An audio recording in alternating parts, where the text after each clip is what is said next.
தெரிஞ்சாகணும். எப்ப வீட்ல உண்மையை சொல்லுவேன்? அப்ப ரோஹிணியோட குடும்பம் மீனா கிட்ட மாட்டிக்கிச்சு போல. இது கூட பார்க்க நல்லாதான் இருக்கு. என்ன யோசிக்கிற? புதுசா ஏதாவது போய் சொல்லலாம்னா? கரெக்டா சொல்லிட்டீங்க. இப்பதான் அவளை பத்தி ஒழுங்கா புரிஞ்சு வச்சிருக்கீங்க. பேச முடியும். என்ன மீனா திடீர்னு இப்படி வந்து கேக்குறீங்க? என்னால ரொம்ப நாள்ல வீட்ல இதை மறைக்க முடியாது. கொஞ்ச நாள் நான் அப்படி இல்லனா அத்தை ஏதாவது சத்தம் போட்டு அம்மாவை அனுப்பி வச்சிருவாங்க.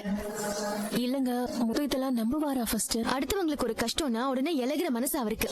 ஏற்கனவே உனக்காக இந்த வீட்ல எனக்கு தெரிஞ்ச உண்மையெல்லாம் நான் மறைச்சு வாழ்ந்துட்டு இருக்கேன். நீ நிம்மதியா வாழ்ந்துட்டு இருக்க. இப்ப என் புருஷனையும் வீட்ல இருக்க வேண்டாம்னு அனுப்பி வைக்க சொல்றேன்ல? ஐயோ, நான் அப்படியெல்லாம் சொல்லல மீனா. அவர் ஏதாச்சும் கேள்வி கேட்டா எங்க அம்மா உளறிடுவாங்க. அதுதான் எனக்கு பயமா இருக்கு. என்ன ரோகிணி, என்னமோ அவகிட்ட பயமா இருக்குன்னு சொல்லிட்டு இருக்க? உனக்கு என்ன பயம்? என்ன அவ ஏதாவது மிரட்டினாளா உன்ன? ஆஹா, இல்ல ஆண்டி, அதெல்லாம் ஒண்ணுமே இல்ல. அப்புறம் எதுக்கு பயமா இருக்குன்னு சொல்லிட்டு இருந்த? இல்ல ஆண்டி, மீனா என்கிட்ட நீங்களும் சமைக்க ஆரம்பிங்கன்னு சொன்னாங்க. அதனாலதான் நான் சமைச்சா சரியா வருமா இல்ல வராதான்னு எனக்கு பயமா இருக்குன்னு நான் மீனா கிட்ட சொல்லிட்டு இருந்தேன். இல்ல மீனா?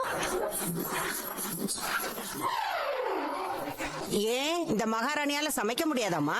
உன்னை எதுக்கு சமைக்க சொல்றா? ஏய் என்னடி, ரோஹிணி எதுக்கு சமைக்க சொல்ற?